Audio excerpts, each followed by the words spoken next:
Green kitchen চ্যানেলে সবাইকে স্বাগতম। আপনারা দেখছেন গ্রিন কিচেন। আজকের রেসিপি পেঁপের পেঁয়াজু। ছোট বড় সবাই পছন্দ করে খাবে। পেঁয়াজু বানানোর জন্য নিয়েছি একটি পেঁপে, আর নিয়েছি 1 কাপ বুটের ডাল আর 1 কাপ খেসারির ডাল। কয়েকবার জল দিয়ে ডালগুলো ভালো করে পরিষ্কার করে ধুয়ে নিচ্ছি।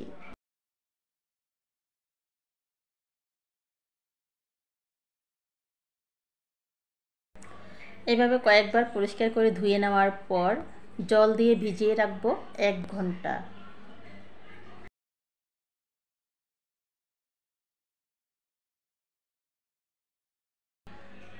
পেঁপে কেটে নিয়েছি।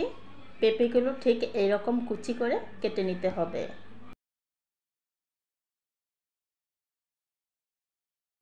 পেঁপের সাথে সবগুলো উপকরণ দিয়ে এখন মাখিয়ে নিব।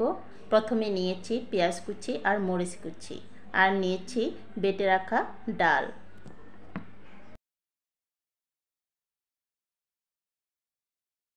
এখন দিচ্ছি হাফ চা চামচ হলুদ, হাফ চা চামচ মরিচের গুঁড়া, হাফ চা চামচ ধনিয়ার গুঁড়া, আর দিচ্ছি হাফ চা চামচ জিরা বাটা। লবণ দিচ্ছি স্বাদ মতো।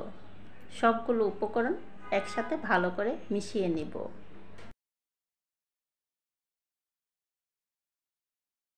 মিশিয়ে নেওয়া হয়ে গিয়েছে। এখন 10 মিনিটের জন্য এভাবে রেস্টে রেখে দিব। ফিরে আসলাম 10 মিনিট পর। এখন দিচ্ছি সামান্য পরিমাণ চালের গুঁড়া আর ময়দা। চালের গুঁড়া আর ময়দা ভালো করে মিশিয়ে নিচ্ছি। মেশানোর সাথে সাথে পেঁয়াজগুলো ভেজে নেব, তাহলে পেঁয়াজগুলো ভালো করে মচমচে হবে। কড়াইতে ভালো করে তেল গরম করে একটা একটা করে পেঁয়াজু দিয়ে এপিট ওপিট উলটপালট করে ভালো করে লাল লাল করে ভেজে নিলেই তৈরি হয়ে যাবে পেঁপের পেঁয়াজু।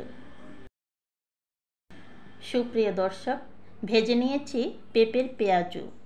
খেতে কিন্তু খুবই টেস্টি হয়। ছোট বড় সবাই পছন্দ করে খাবে। রেসিপিটি ভালো লাগলে অবশ্যই আমার চ্যানেলের পাশে থাকবেন।